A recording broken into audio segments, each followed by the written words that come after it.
The trade deadline is still a ways away in Major League Baseball, but one of the notable names that's going to be on the market come July is Scott Barlow. And the Blue Jays were interested in him last deadline, and they have some newfound interest in him this year as well. So it's never a bad thing to have as many arms as you can in the back end of that bullpen. So we'll break that down and much more on this episode of Jays Digest.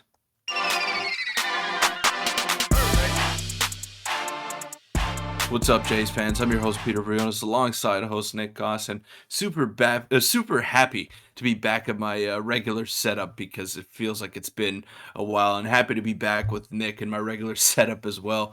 But yeah, this is a very interesting rumor as we're about 4 hours away from first pitch between the Mets and Blue Jays. We came across this on Twitter, and Scott Barlow, one of the elite relievers in all of baseball, is probably going to become available at the trade deadline alongside his teammate Aroldis Chapman of the Kansas City Royals. So I found it very interesting, and Nick and I put together a couple of trade packages that we'll break down in this video. Yeah, there's a lot to go over, and like you said, we kind of discussed this last trade deadline on multiple videos. But before we get into it, make sure to hit the subscribe button. We're now on the road to 7,500 subscribers, so that would help if you can hit the button. But Peter, let's get into it. So let's start with what happened back in about 4 months ago, or the last trade deadline. This article was posted saying the Blue Jays should try to trade for Kansas City Royals closer Scott Barlow if he's available. Now, this was, of course, during the offseason. And then it says, could the Jays get him? It's obviously possible. There could be a high acquisition for the 30-year-old reliever. And it basically goes to say, centering a package around Cavan Biggio. Now, let's be very, very clear here. We don't think a package around Cavan Biggio would be enough at all for Scott Barlow. And a matter of fact, we don't even have our mock trades revolving around Cavan Biggio. But we just wanted to show you guys that there's been a lot of smoke to Scott Barlow and the Blue Jays. And like you said, Peter, we came across this article, which posted yesterday. And it says the Royals are listening to trade offers on Scott Barlow, reports Jeff Passan of ESPN. They're obviously not actively shopping him in this moment, but they will be at the deadline. And Peter, what are your thoughts on this? Of course, we'll get into a bit more of the article and some trades here in a minute, but just tons of interest in the Blue Jays in the past, and it seems like they're going to have some more interest now, especially if he becomes available and the Jays want to go all in.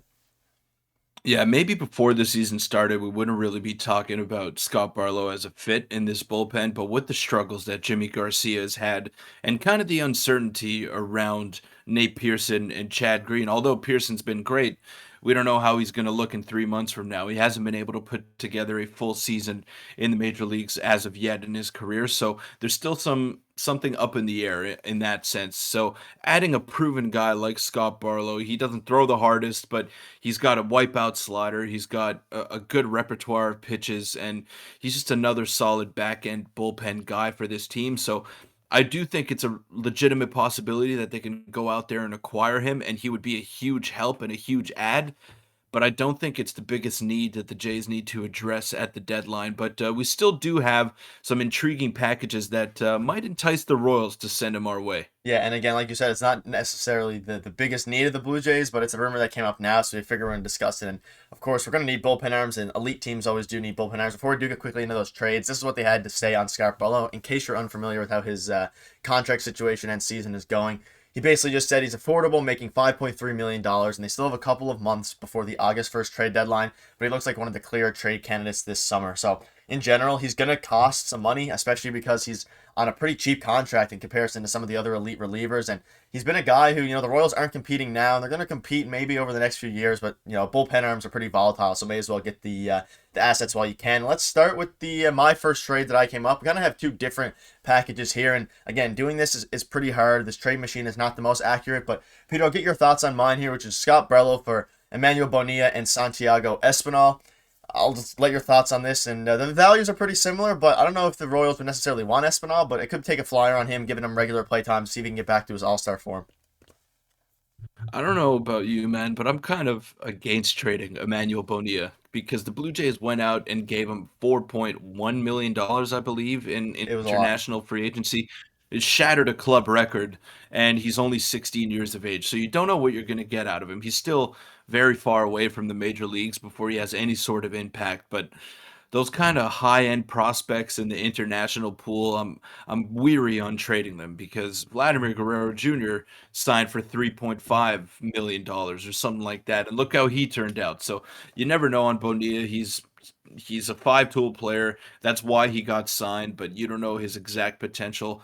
And Espinal, I wouldn't mind parting ways with him, but I would be very, very weary to part ways with Bonilla, but I think this next trade is something I'd be more okay with, and it's Tucker Toman and Sam Roberts for Scott Barlow, and I think that's more suitable, and I think we'd be okay with giving up Tucker Toman considering the infield depth that the Blue Jays do have in the minor leagues. So I think that's why I lean towards that trade. And Bonilla's a wild card. I don't want to get rid of him just yet. Yeah, I'm kind of with you on that, and he's kind of one of the players that if you're going all in, it kind of makes a bit of sense, especially for the short window. But he could be someone who definitely hurts, and I kind of with you. I don't know if I'd want to give up someone like that for Scott Barlow, a bullpenner, maybe for starting pitcher for the next few years. But yeah, I like your trade as well. Obviously, this one's fully prospect based, as I guess Espinal is obviously in the major league roster, but. I like this one a lot. Would the Mhm. Royals accept it? Who knows? It depends on what other teams would offer. But Toman's a very good prospect, but our infield is especially with Addison Barger. He's probably the next one up for third base. And of course, Sam Roberts, who has been solid. He hasn't been great this year in the minors, but he's been solid. So overall, a pretty solid package. And I don't know. Mhm. Scott Barlow is someone that I definitely want the Jays to pursue, but at the end of the day, it is just a bullpen arm. And I feel like bullpen arms at the trade deadline are always a little bit dicey because you never know how they're performing. I'm sure we'll have a video in the future touching on Liam Hendricks. I feel like that could be someone that we could also go for. But anything else you want to touch on about this trade that you made up? I think Yeah. both teams would be happy with this. It's just a matter of if the Royals could get a better package because the trade deadline this year is looking pretty scarce regarding pitchers. Especially at the deadline, relievers tend to go for a premium. You Yep. got to overpay to get them. So the Jays are probably going to have to add in another prospect or two if they did want to go out and get Scott Barlow. But when it comes to Bonilla and just those trade values in general, Bonilla hasn't played a single professional game and he hasn't had a single professional at bat. So that's why his value is in the fives, if I'm reading that Yep. correctly over there. 5.6. Yeah, 5.6. So I think he's going to be a lot more valuable than that once he starts to play some professional baseball. Tucker Tillman in his first professional season has been hitting the ball about as hard as anyone, and he's only 19 years old. So that's why his value is a little bit higher. And yeah, it's very volatile. Trading for relievers, you don't know what you're going to get from year to year. But Scott Barlow is one of the good ones, and he's a guy who has been consistent for the past couple of seasons, and someone that could definitely make a difference not only to the Jays bullpen but any contending bullpen. Yeah, that's the big thing. He's been consistent for a while, and I think it also might have some internal questions about how good they think Chad Green actually is going to be when he comes back. Because if they think he's going to be elite, obviously you can never have too many bullpen arms. So maybe they'd shift and trade someone like Tucker Toman and Sam Roberts or even Bonilla, given the right package for a player of more impact. Whether that's maybe a left-handed power hitter, depending how Brandon Bell continues to do. But I don't know. Overall, again, it's going to depend a lot on how we do over the next until the trade deadline over the next few weeks and. The Jays are starting to heat up now a little bit. We're only 2.5 games out of a wild card spot, and I cannot see the Blue Jays being sellers at all this trade deadline unless they just completely fall off the rails. But I know some people have mentioned Matt Chapman being traded if they fall off the rails. I just don't think there's a way. I think if anything, they're going to buy. I'm hoping they don't just stand pat.